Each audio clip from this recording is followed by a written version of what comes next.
I'm gonna build a cover page for a wedding services website.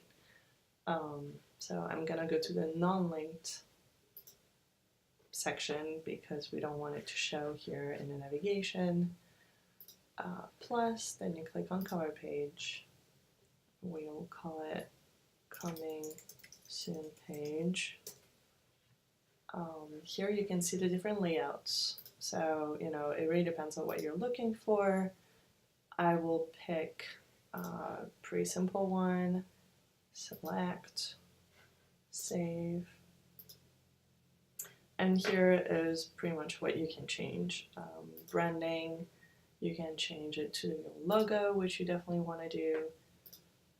For now, I'm just gonna put, wedding website, headline, if it's a coming soon page, coming soon, exclamation point.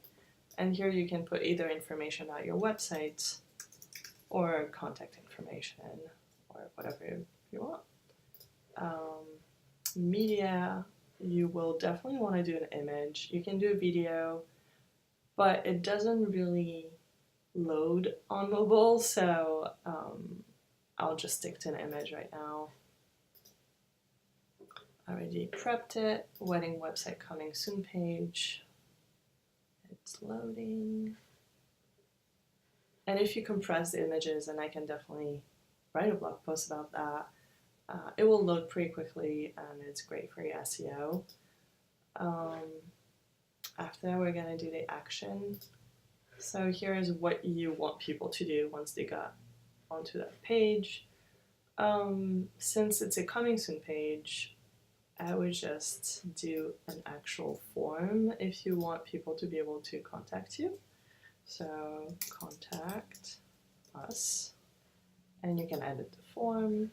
I would change the name of the form, and here we'll just leave it like that. Make sure to connect it to your email address, because if not, it won't connect at all and the form won't work, which would not be great. So you connect, save, and now when people click on it, a form will pop up basically like this. And if it's a coming soon page, you still want to catch people's information.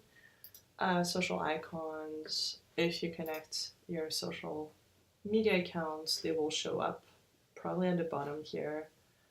And then the style, you can really go all out. It's really fun, really. It depends on what you prefer. I would center this. Style full grid. That is, I guess you can kind of upload different ways, like for a picture. It really depends on what picture you choose. That is just if you want overlay, color, branding. This would be here, and if you have a logo, it doesn't really matter. For your headline, you definitely want to go and play around with the fonts, and I'll cover the style editor later in another blog post. But you can really have fun, and I would say the font that you choose and the color that you choose now should be consistent with the website that you're building. So if you already started to build your website, I would keep it consistent. Yeah, I think this is pretty self-explanatory, but if you have more questions, please let me know. Let's see if there's something else. I think that's it, really. So it's really not that crazy complicated, but it can be intimidating when you don't know. So like this little icon that I clicked right now, you can change the navigation title if you want it to show in the navigation. Page title will be important for SEO, description as well, URL as well.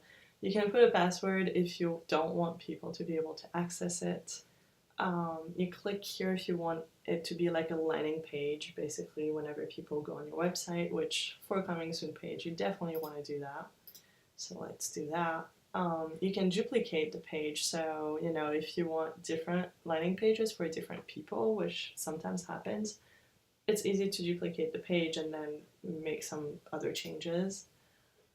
This would be recommended just because sometimes if you share that page, the thumbnail image will show in social media.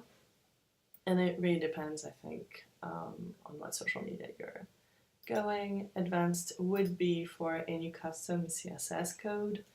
You can definitely do that. However, for cover pages, I wouldn't overcomplicate it. If you want to go deeper into customization, I would just create a normal page.